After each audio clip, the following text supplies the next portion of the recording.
Everyone has their first wrestling game, and everyone has their favorite, and those aren't necessarily the same. A specific wrestling game can mean a lot of things to people.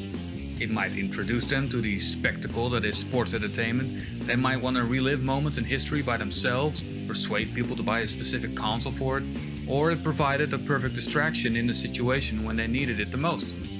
The joy of grappling in the ring, the gravity-defying antics from the top rope, the sheer brutality and bloodshed, or the drama outside of matches all provide a variety rarely seen outside of this genre in gaming. But every wrestling fan has their first game, and this one is mine. Small note before we get started, there is a little bit of lore we have to get to first. I promise this is the last video with gratuitous background information, but each person's introduction to this lovely medium is different, and I felt mine was interesting enough to tell. If you don't give a rat's ass, that's perfectly fine, and you can just skip to the 5-minute mark. Alright, here we go. Let's do this! March 2000. I just turned 15, and wrestling was a complete unknown to me. Living in the Netherlands, sports entertainment as it was going to be known in 2 years was virtually non-existent at that time. Sure, I, just like everybody else, knew who Hulk Hogan was, from movies like Rocky and Suburban Commando, and the, for that time, incredible animated show. I've never seen a complete match though. There was a brief time a few years prior when WCW was on television, and I vaguely remember Goldberg spearing someone. Could have been Gilbert, no idea. My mom turned it off, proclaiming it would make me dumb. Who knows, she might have been right. It was my first year of a new school, and apart from 2 guys that were also enthusiastic gamers, I still had some trouble fitting in. At gym class, a soon-to-be good friend of mine was rocking this cool-looking shirt with an angry-looking bald guy and a goatee, so my first question was, "Hey, is that Goldberg?" Displeased, he corrected me saying, "Nah, this is Stone Cold Steve Austin." The conversation ended then and there. A week later, we were at the workshop Arts and Crafts, and while I was putting the finishing touch on a glorious wooden airplane, I heard talking behind me about some PS1 game and how the entrances were awesome. Tossing the plane and my carpenter aspirations aside, I focused on something that did interest me and joined the conversation. One of them had purchased this game called Smackdown. Curious, I asked if I could see the case, and after I laid eyes upon it, I marveled at the imagery and the words that sparked my imagination to no end. Largest interactive backstage area? Create a superstar? Signature moves? Season mode with rivalries and storylines? I was baffled. What is this? I needed to know more. He apparently saw my focused gaze and an opportunity to add another sheep to the flock, which wrestling fans always keep an eye out for. It's true. The next day he got me some VHS tapes, and my life was forever changed. Mankind off the cell, DX shenanigans, Trish Stratus, Stone Cold, who obviously looked nothing like Goldberg. Full question that was. But the thing that grabbed me the most was the Hell in a Cell between Undertaker and Michaels. I was a big Hellraiser fan at the time, so his attire immediately grabbed me. The match was amazing, the blood was mesmerizing, but the real life changer was the moment the lights went out and one of the greatest themes of all time blasted through my living room.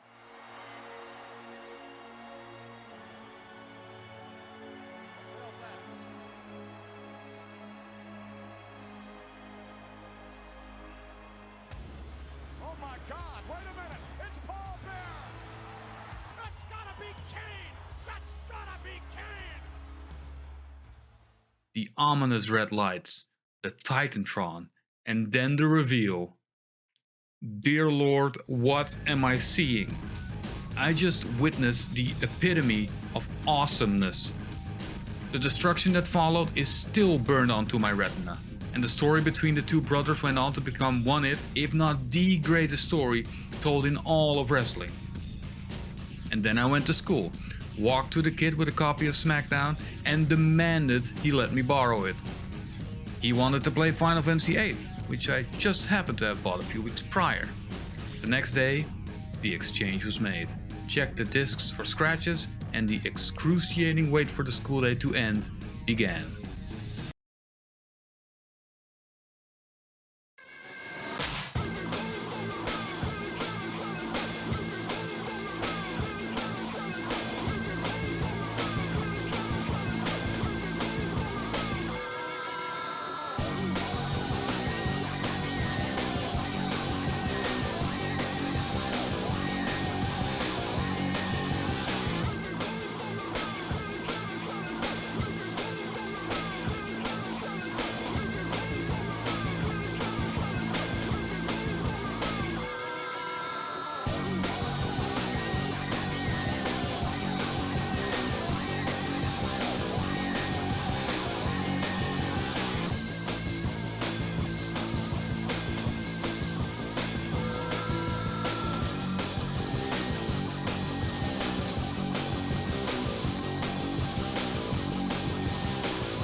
Now, if that intro didn't pump your loins full of adrenaline, there's something wrong with you. Looking at the menu, there were so many options that I didn't understand at all. Exhibition, season mode, and options were self-explanatory. But ranking, belt record, and creative PPV, this young Padawan was fumbling in the dark. I started with exhibition, and again, the amount of match types were staggering. Before getting an aneurysm, I selected a 1v1 match and went immediately for the big red machine and faced Steve Austin.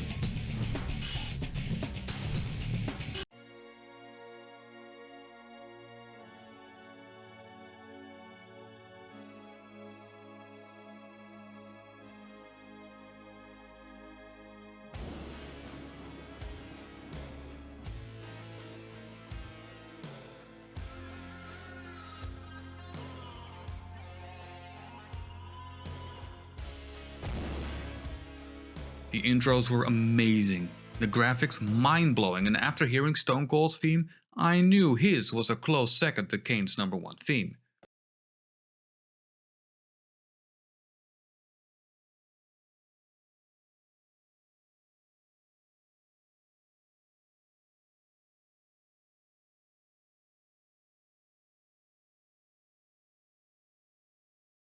The bell rang, the wrestlers engaged each other, and he stomped a mud hole up my ass and walked it dry. The controls were a bit of a learning curve, as 3D fighters were unfamiliar territory for me. A dedicated grapple button was not something I've seen before, and climbing on top of things to jump off was something I didn't know I needed in my life. Once I got the hang of it though, I was laying the smackdown on all them jabronis, with every move looking cooler than the previous. I really loved having the names on the screen when you performed them, which was where I learned the basics of wrestling moves. It turned out later that the Brainbuster was in fact a jackhammer, and that the Manhattan Drop has never been mentioned on TV ever, as far as I know.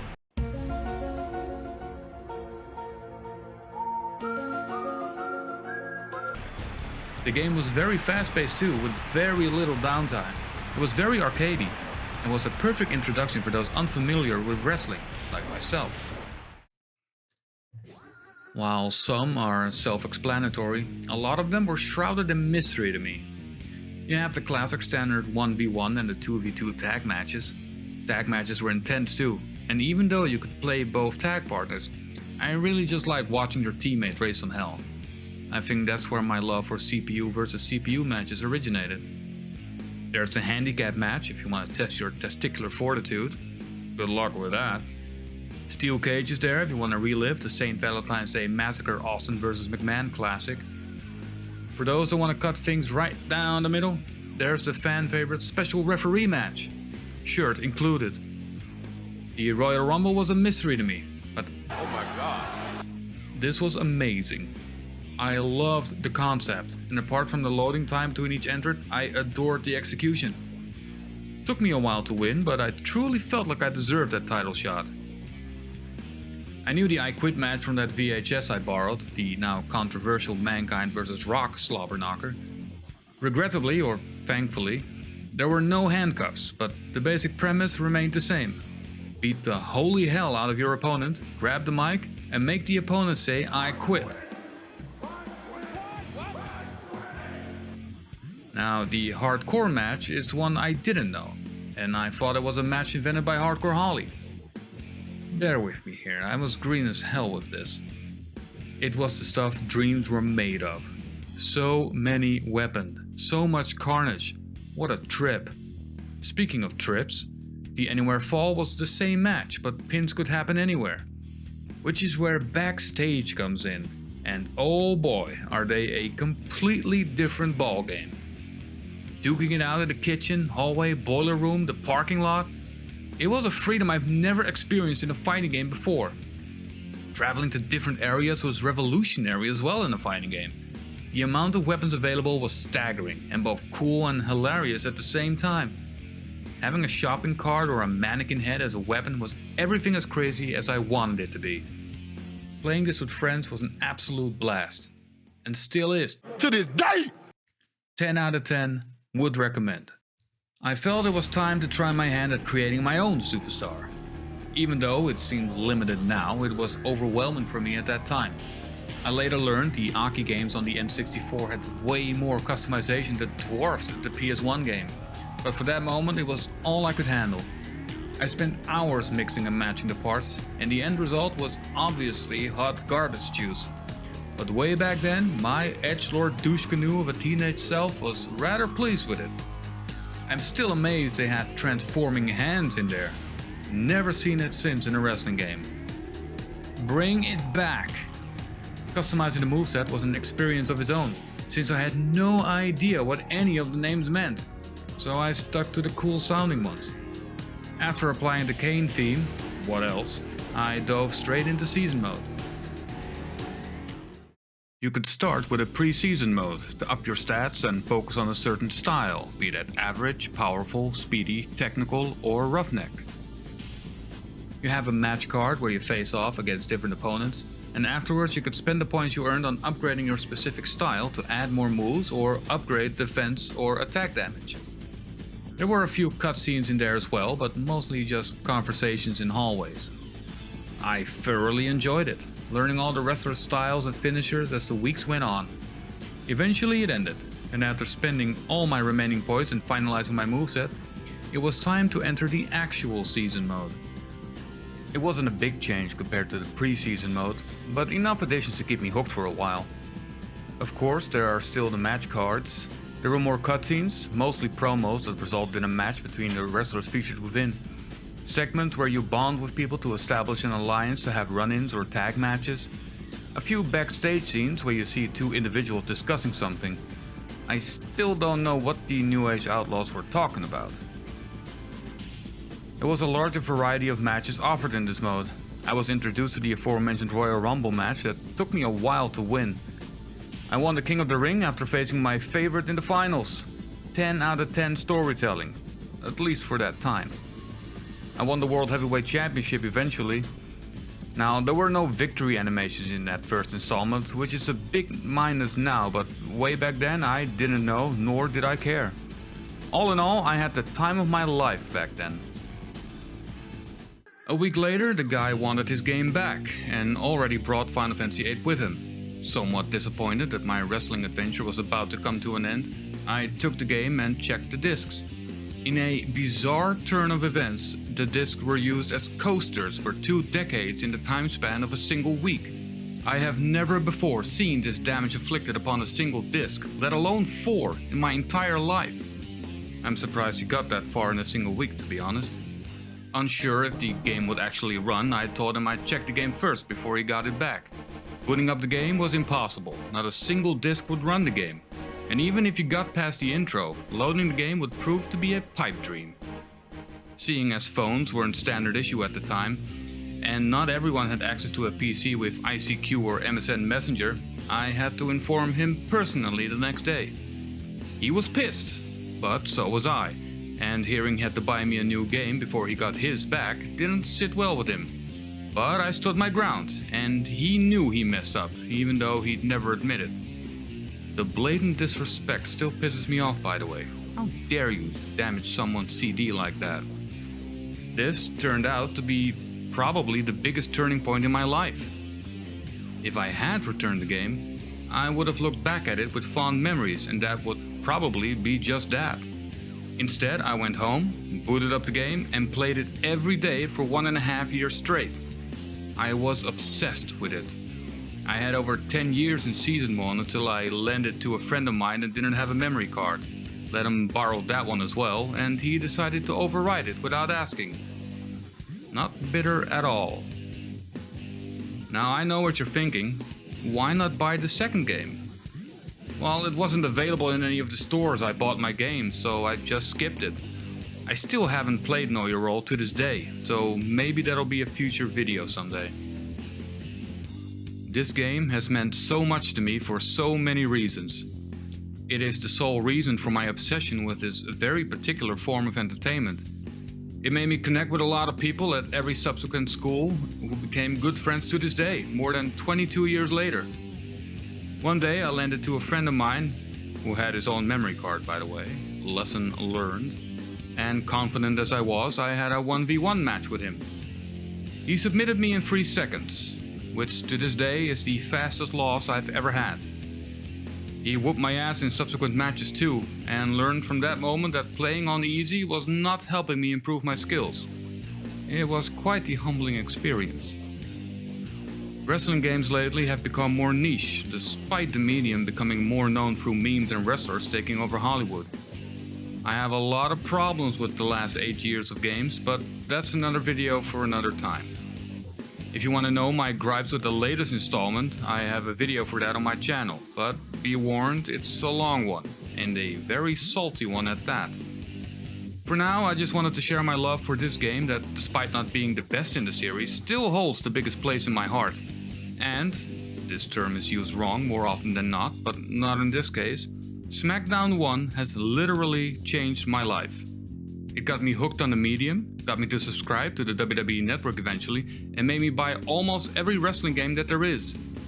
I'll try and do a video of everyone down the line. Notification hint. And the guy that messed up my Final Fantasy VIII discs? Well, I, funnily enough, encountered him in the same theater after watching The Mummy 2, The Scorpion King. He shouted where his effing game was, to which I replied, "In the store, next to Final Fantasy VIII. I was rather proud of that comeback. You should have been there. Okay, so let's wrap this up. Thank you for watching this. I hope you enjoyed it. I know there was a lot of backstory nobody asked for, but there was a lot that needed to be told to understand my love for the game and the genre. Hopefully the footage of the game somewhat made up for it. I promise there will be no overabundance of lore in any of my other future videos. If you liked it, or didn't, let me know in the comments below. If you really liked it, elbow drop that subscribe button and big boot that notification thingy so you'll know when more videos are uploaded. Alright, that was that. Let's watch that intro one final time, and I'll see you in the ring.